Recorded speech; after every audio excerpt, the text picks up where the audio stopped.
This video will demonstrate what RSS is about. It will outline determinants of sprinting performance and, more importantly, how RSS could contribute to enhance it. And in the end, it will also provide you with some key messages.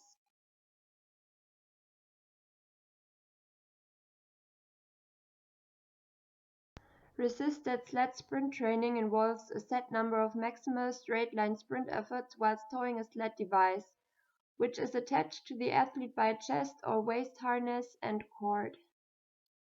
Searching the web for RSS training advices, you'll find different blog articles or YouTube videos with recommendations, but what does actually research indicate about resisted sled sprint training? So I found a recent systematic review from 2015, it's from Petrokos et al., and they compared the effectiveness of RSS training with unresisted sprint training.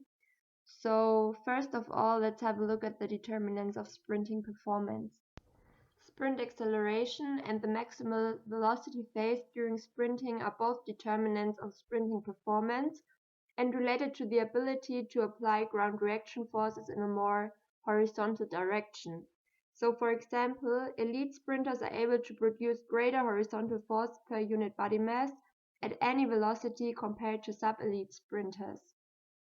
The review I mentioned found that 10 from 11 peer-reviewed studies observed RSS training improvements in either acceleration or maximal velocity sprint performance.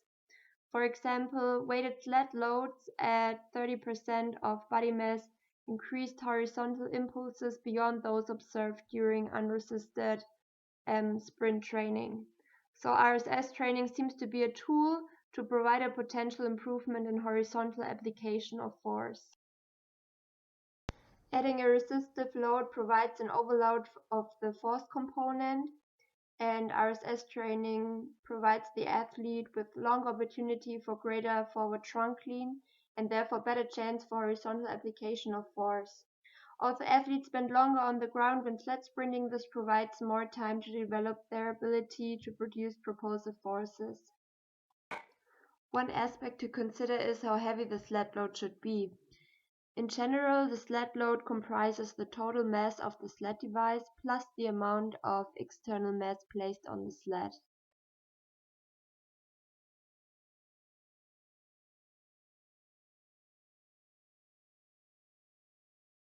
Petrokos proposed a general categorization of sled loads based on the sled load as a percentage of body mass or as a decrement in sprint velocity elicited by sled load compared with unresisted sprint velocity.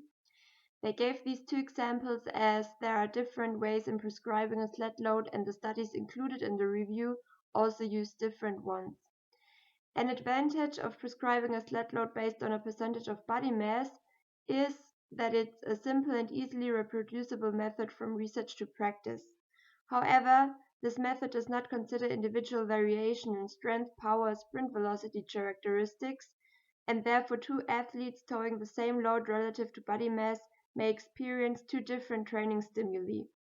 Thus, RSS loads prescribed as a percentage of body mass hold less validity to loads prescribed relative to velocity characteristics, such as the other method mentioned here.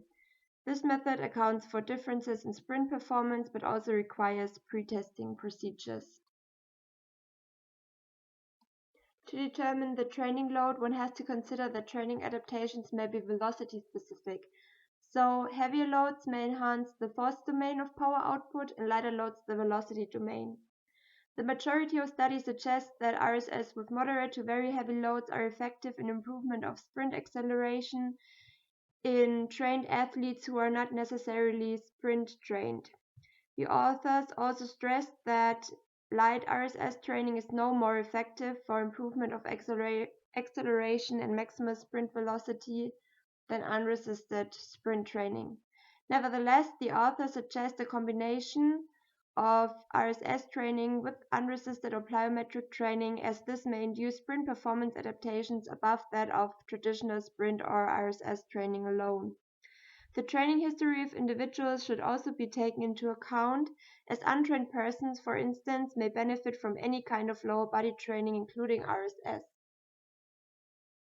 As promised, here are my key messages, and if you're interested, feel free to read the review by yourself, as it provides much more details.